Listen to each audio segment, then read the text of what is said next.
بسم الله الرحمن الرحیم. شروع کوم د ډیر زیات بهون کی او د ډیر زیات مهربان رب په نوم باندې. السلام علیکم ورحمت الله وبرکاته. امید در کوم چې تاسو ټول په ټیک ټاک کې الله پاکم خوشاله آباد ساته. الله پاک دې زموږ استاد ټول حاجتونه پوره کړي. الله پاک دې زموږ استاد ټول مشکلات ختم کړي. الله پاک دې موږ او تاسو ټول بار بار مدینه منوره او مکه مکرمه ته دابوزي. نن چې کومه زموږ وظیفه را نو دا وظیفه را د سحر د مانځنه بعد کله موږ سره مونږ کو نو د هغې نه بعد دا درې قسمه وظیفې کو څوک کوي ان شاء الله العزیز په ژوند کې به ته چرته د رزق تنګي نه راځي. په ژوند کې به ته چرته د مال او دولت د کمی ټایم نه راځي چې د سره مال نه د سره دولت نه د سره پیسې نه وي دغه رنګې د سره رزق نه وي. نو یاد ساتئ چې نن زموږ کومه وظیفه ده دا ډېره زیاته سپیشل ده. یاد ساتئ چې د مال او دولت حوالې سره که موږ خبرو کو موږ خبره د رزق حوالې سره وکړو نو په رزق کې کپړې هم راځي، په رزق کې ښکلی مزیدار اعلی کور هم راځي او په دغه رنګې په رزق کې خوراک هم راځي او دغه رنګې په رزق کې دا محترم مال او د دولت هم راځي. یاد ساتئ چې کوم سړی د سحر لمانځه نه بعد دا وظیفه کوي نو الله پاک به د انسان ژوند دا به ډېر زیات پرسکونه کوي. داسې سکون به الله پاک د انسان له ورکړي، داسې خوشحالۍ به الله پاک د انسان ته ورکړي چې د انسان به ورته حیران نه وي. یاد ساتئ چې وظیفه صرف د 3 منټه پې لګي او دلته کې د هغې فواید چې کوم دي دا ډېر زیات د محترمو. زمونږ بعض زرونه داسې وي، خویندې داسې وي د هغوی په زړه باندې یو ارمان وي، په زړه باندې یو خواهش وي او دغه رنګ یو غټ حاجت په زړه باندې وي نو هغوی دپاره ډېره زیاته سپیشل وظیفه ده.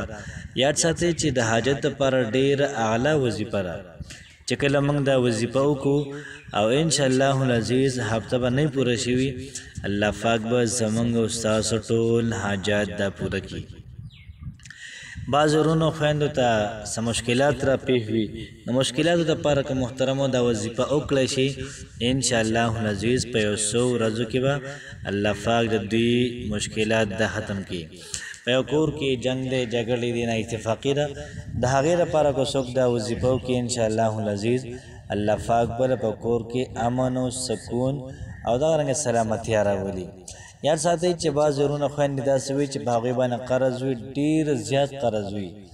د سهار د مانځه نه بعد دی دا 3 وظیفې کوي انشاءالله العزیز الله پاک به ترې قرض مرض دغه رنګې هر قسمه تکالیف دا به الله پاک ختم کړي او څومره چې محترمو حاجتونه دي دا ټول به الله پاک دا پوره کړي. یاد ساتئ چې وظیفه موږ کله کوو د زړه په صدق باندې، د زړه په زور باندې، دغه رنګې مکمل یقین سره، دغه رنګې مکمل امید سره چې کله زموږ یقین د الله پاک په خزانو باندې وي انشاءالله العزیز الله پاک به زموږ او ستاسو کار کوي. زموږ د وظیفې او زموږ د چینل یو مقصد دا دی چې د خلکو په خولو باندې د الله پاک ذکر راولو. زمونږ د چینل مقصد دا دی ټولو خلکو په ژبه باندې د ټولو خلکو په مذهب باندې د ټولو خلکو په زړه کې د الله پاک نوم راولو، د الله پاک بړایي راولو او کوشش موږ دا کوو چې د خلکو په ذهن کې د دنیا چې څومره ګندګي را حباست را تیوباسو او دغه رنګې امید او یقین دا صرف د الله پاک په ذات باندې راولو. نو کوشش دا وکړو چې دا وظیفه دا په خپله مو کې دغه رنګې ملګرو سره هم شیر کړئ نو انشاءالله العزیز ډېره زیاته لویه فایده به وي. چې کله موږ د سهار لمونځ وکړو نو د هغې نه بعد به دا وظیفه را شروع کړو نو بیا به 11 پیرې درود شریف ووایو. کله موږ 11 پیرې درود شریف وویلي بیا به د هغې نه بعد د سورة الحدید د آیات 45 پیرې ووایو. څو پیرې؟ 45 پیرې، 45 پیرې. هو الاول والآخر والظاهر والباطن وهو بكل شيء عليم دا موږ 45 پیرې وایو. بیا به هغې نه بعد 100 پیرې الله الصمد الله الصمد دا موږ 100 پیرې وایو. دغه رنګې بیا به د هغې نه بعد لا حول ولا قوة الا بالله دا به 100 پیرې وایو. لا حول ولا قوة الا بالله دا به 100 پیرې ووایو. بیا به د هغې نه بعد 11 پیرې درود شریف ووایو او بیا به د هغې نه بعد دعا وکړو. انشاءالله العزیز وظیفه ما وښودله، باقي منل ستاسو کار دی په الله پاک باندې چې څومره په توجه مو کړه، څومره په دهان مو کړه، څومره الله پاک ته وجړل، باقي دا به ستاسو کمال وي چې تاسو داسې ترتیب سره ذکر وکړئ، داسې طریقې سره ذکر وکړئ چې په الله پاک باندې خپله خبره دا ور ومنئ. یاد ساتئ چې دوه قسمه خلک یو داسې وي چې هغه خلکو ته خبر وکړي خلک یې نه مني، دویم سړی هغه وي چې هغه چا ته خبر وکړي بس فوراً یې ومني.